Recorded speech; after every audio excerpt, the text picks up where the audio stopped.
चलिए अब आगे बढ़ते हैं। विधानसभा के बाहर पीसीसी चीफ गोविंद सिंह डोटासरा मौजूद हैं, क्या कुछ कह रहे हैं आपको सुनाते हैं। मनरेगा भी सबसे बढ़िया तरीके से लोगों को काम दे रही है, रोजगार दे रही है। और राजेंद्र जी राठौड़ साहब को तो जो उपनेता का पद मिला है ना मुश्किल से इतने साल बाद में, वो भी छोड़ने की नौबत आ गई।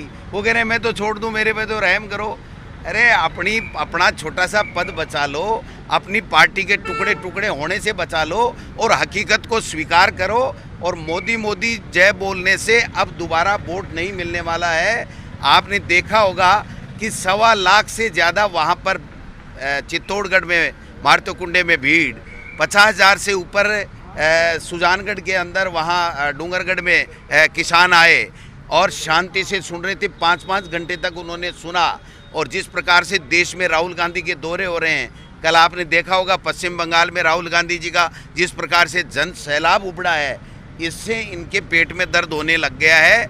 इनको तो अपनी पार्टी को बचाना चाहिए, जो छोटे मोटे पद मिले हुए हैं उनको बचा के रखना चाहिए, इस पे ही अपना फोकस करना चाहिए। किसान सम्मेलन में गहलोत साहब, पायलट साहब सब एक मंच में नजर आए, एक साथ नजर आए, लेकिन बीजेपी इस बात को मानने को तैयार नहीं। गुलाब सिंह कटारिया ने फिर वापस एक बयान दिया है कि जब भी मंत्रिमंडल का गठन होगा तो बीजेपी को अपने गिरेबान में झांकना चाहिए।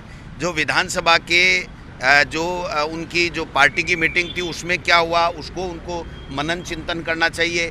फिर हाउस में आने के बाद में जिस प्रकार से वसुंधरा जी ने किन किन नेताओं को धमकाया, वो बात के ऊपर मनन करना चाहिए कि एक बार 2 बार मुख्यमंत्री रही हुई सीनियर लीडर अगर उनको कुछ कह रही है, उनको डांट रही है, तो उनको समझना चाहिए। तो ये टुकड़े टुकड़े हो चुके हैं। मैं समझता हूँ ये चरमरा करके इनका जो छोटा मोटा जो मकान है वो भी ढहने वाला है। इनको अपने मकान की चिंता करनी चाहिए, अपनी पार्टी की चिंता करनी चाहिए। सतीश पूनिया जी को तलब कर लिया ना, आपने देखा ना, नड्डा जी ने तलब कर लिया। अब ये नहीं समझ रहा है इनसे, तो नड्डा जी खुद आ रहे हैं। तो अपनी पार्टी की चिंता करें। कांग्रेस पार्टी एक है, एक रहेगी और दोबारा सत्ता में आएगी। नड्डा साहब कल आ रहे हैं, कितना असर होगा? उनको लगता है कि कुछ स्फूर्ति मिल पाएगी बीजेपी में? अगर ये इनको छोटा मोटा समझाइश कर जाएं और ये थोड़ी बहुत इनकी टूटत कम हो जाए तो प्रतिपक्ष की निभाने लायक ये लोग रह जाएं। आज प्रतिपक्ष की भूमिका निभाने लायक भी ये नहीं है। एक दूसरे में प्रतिपक्ष की भूमिका निभा रहे हैं। जनता ने तो सरकार के कामकाज पर निगरानी करने और उसमें अगर कोई कमी है तो उसके बताने के लिए इनको मैंडेट दिया था। और ये तो अपने में ही एक दूसरे में कमियां खामियां निकालने लग गए, एक दूसरे को नीचा दिखाने लग गए।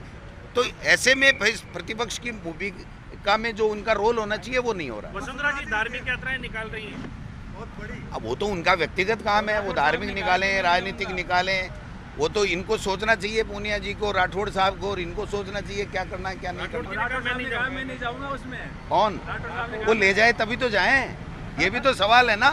उनसे पूछो आपको निमंत्रण तो दिया है क्या? जेपी नड्डा जी के आने वाले 4 सीटों में उपचुनाव को फर्क पड़ेगा क्या बीजेपी के? भाई नड्डा जी का पड़ेगा ना, अब कोई मोदी जी का पड़ेगा। राजस्थान की जनता, किसान, आम आवाम जान चुका है कि भारतीय जनता पार्टी की सच्चाई क्या है। ये धर्म के आधार पे, जातियों के आधार पे लड़ा करके अपनी राजनीतिक रोटियां सेकते हैं, लेकिन अब वक्त आ गया है, लोगों को पता लग गया है इनकी सच्चाई का। इसलिए चिंता करने की बात नहीं है। कांग्रेस पार्टी जीतेगी। न नड्डा जी आओ, चाहे अमित शाह जी आओ, चाहे मोदी जी आओ, कोई फर्क नहीं पड़ने वाला।